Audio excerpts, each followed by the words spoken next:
मित्रांनो, ज्योत्स्ना रेसिपीमध्ये आपले खूप खूप मनापासून स्वागत आहे। आज आपण सुगड पूजनची तयारी सुरुवातीला करून घेतली आहे। संक्रांतीला जी सुगड पूजा केली जाते त्यासाठी लागणारे साहित्य मी इथे सगळं व्यवस्थित मांडून घेतलेलं आहे। मी आज 5 अशा सुगड घेतलेल्या आहे। यानं प्लेन होत्या, परंतु मी छान याला डेकोरेटिव्ह करून घेतलेला आहे। तुम्ही सिंपलही ठेवू शकता आणि अशा प्रकारे धागा गुंडाळून घेतलेला आहे मी 5ही सुगडला। आणि ही पंती मिळत असते याच्यावर झाकायला, त्यात नाही का मी तीळ घेतलेली आहे आणि हळद घेतलेली आहे, कुंकू घेतलेला आहे, अक्षत घेतलेले आहे, गहू आणि तांदूळ घेतलेले आहे। एक दिवा हा मी तयार करून घेतलेला आहे, पाणी घेतलेलं आहे, शेंगदाण्याची वडी घेतलेली आहे आणि तिळाची वडी घेतलेली आहे। शेतातनं जसं नवीन पीक पिकतं ते सगळं घ्यायचं असतं। जेवढं मिळालं तेवढं घ्या, बाकी सगळं मिळणं तर शक्य नसतं। तर मला एवढे भेटलं बाजारात। हे बोरं घेतलेले आहे मी आणि ह्या वाल्याच्या शेंगा, गाजर घेतलेले आहे, पोपटीच्या शेंगा घेतलेल्या आहे, तुरीच्या शेंगा घेतलेल्या आहे, वाटाण्याच्या शेंगा घेतलेल्या आहे, ऊस घेतलेले आहे आणि आंब्याचे 5 पानं घेतलेले आहे आणि फुलं। अशा प्रकारे तयारी करून घ्यायची आणि मग आता आपण सुगड पूजा मांडूया। चला तर मग प्रथम आपण ही जागा मी छान व्यवस्थित पुसून घेतली, त्यावर पाट मांडलेला आहे आणि त्यावर मी लाल कापड टाकलेला आहे आणि अगरबत्त्या लावून घेतलेल्या आहे आणि धूप अगरबत्ती लावलेली आहे। सगळं साहित्य आपल्या जवळ घेऊन घ्यायचं, म्हणजे पूजा करताना उठायची गरज पडत नाही आणि पूजा करताना उठलं पण नाही पाहिजे। आता मी प्रथम आपल्याला इथे दीपाची स्थापना करून घ्यायची आहे, दिव्याची। तर मी मुठीने असे तांदूळ ठेवलेले आहे आणि त्यावर असं गोल केलेलं आहे आणि मग आपण दिव्याची स्थापना करूया। इथे अशा प्रकारे मांडायचं आहे आणि 5 मुठीने अशा राशी ठेवायच्या आहे तांदळाच्या। अशा प्रकारे यावर आपल्याला सुगड मांडायची आहे। आम्ही अशा प्रकारे पूजा करतो आणि त्यावरनं आपल्याला आता हळद कुंकू शिंपडून घ्यायचं आहे।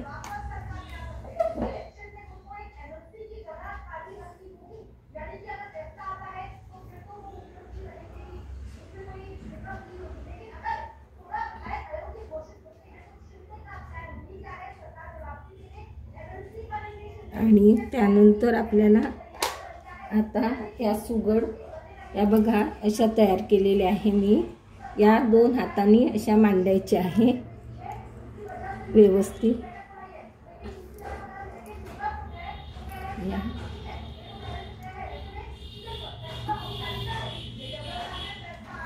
बघा या प्रकारे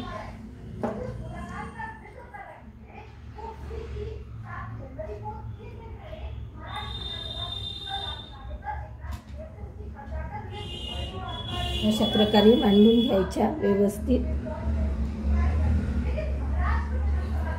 आणि त्यानंतर मग आपल्याला सुगडची पूजा करायची आहे। त्यामध्ये आपल्याला हळद कुंकू आणि अक्षत वाहायचं आहे। प्रथम आपल्याला हळद कुंकू यात वाहून घ्यायचं आहे सुगडमध्ये आणि कुंकू पण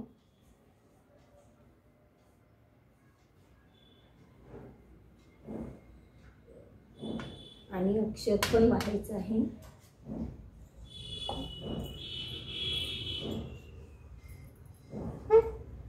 आणि त्यानंतर 5 अशा तांदळाच्या मुठी ठेवायच्या आहे।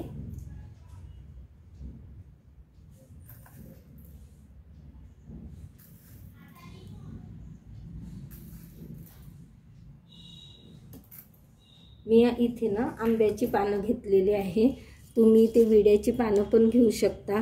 आणि किंवा कोणी कोणी त्याला खाऊची पानं असे म्हणतात, पण काही भागामध्ये खाऊची म्हणतात, आमच्याकडे विड्याची म्हणतात, पण मी आंब्याची घेतलेली आहे. तर हे आंब्याची पानं या प्रकारे यावर ठेवायची आहे. तांदळावर आपण जे तांदूळ ठेवून घेतले त्यावर अशा प्रकारे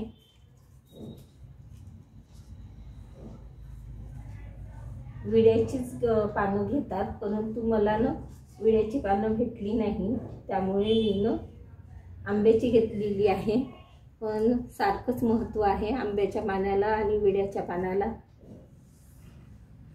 आता त्यानंतर आपल्याला एक एक पानावर या 5 सुपाऱ्या घेतलेल्या आहे, हळकंड घेतलेला आहे, खारक घेतलेली आहे मी, आणि बदाम घेतलेली आहे, आणि हे 1 रुपयाचे शिक्के घेतलेले आहे. हे आपल्याला सुगडमध्ये टाकायचे आहे. आता आपण इथे एक एक सुपारी मांडूया यावर.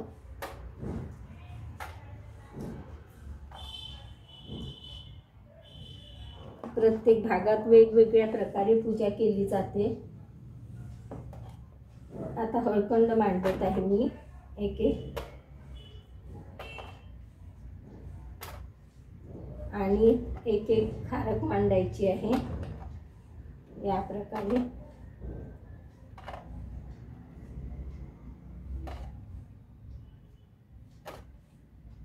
आणि एक एक बदाम,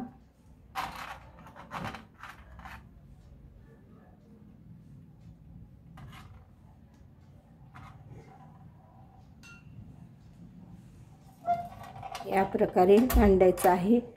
आता आपल्याला ना सुगडमध्ये हे सगळं साहित्य आपलं एक एक टाकायचं आहे. मी इथे वालाची शेंग घेतलेली आहे.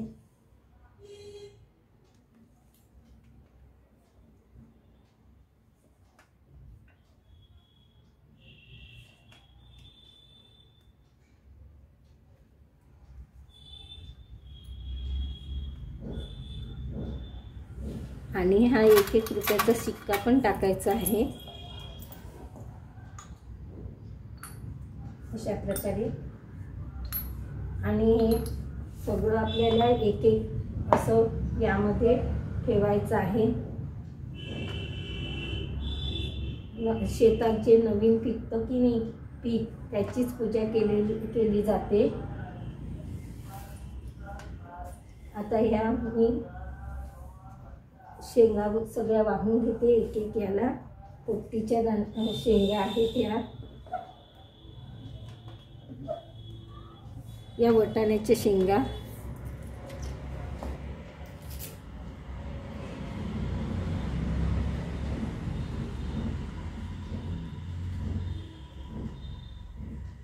आणि या मी तुरीच्या शेंगा घेतलेल्या आहे.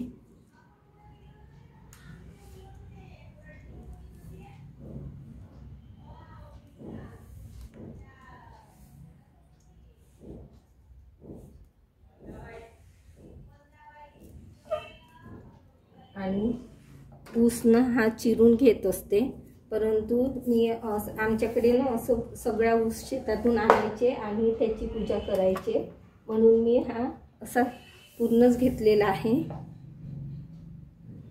आणि तीळ पण वाहायचे यातनं.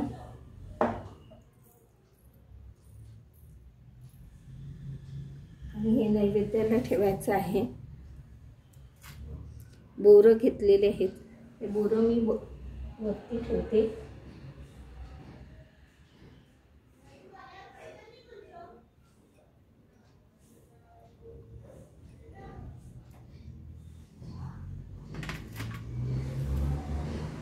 आता आपल्याला ना फुलं वाहून घ्यायची आहे.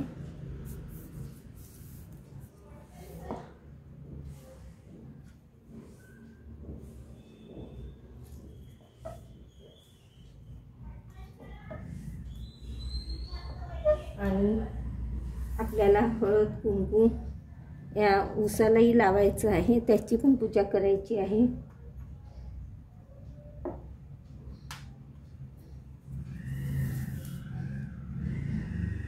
मी येथे फळं पण घेतलेले आहे, हे डाळिंब आणि आता आपल्याला हळद कुंकू अक्षत सगळं वाहायचं आहे या विड्यावर।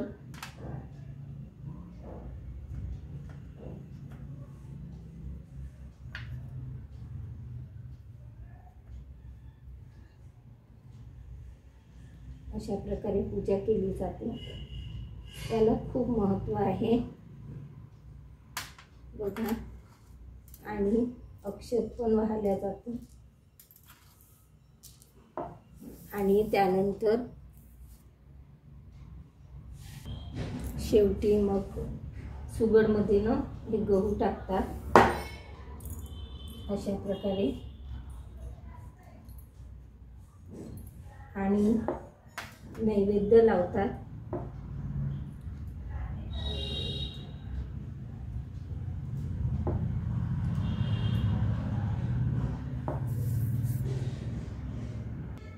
दिव्यानी ओवाळणी करतात आणि कापूर पण लावतात आणि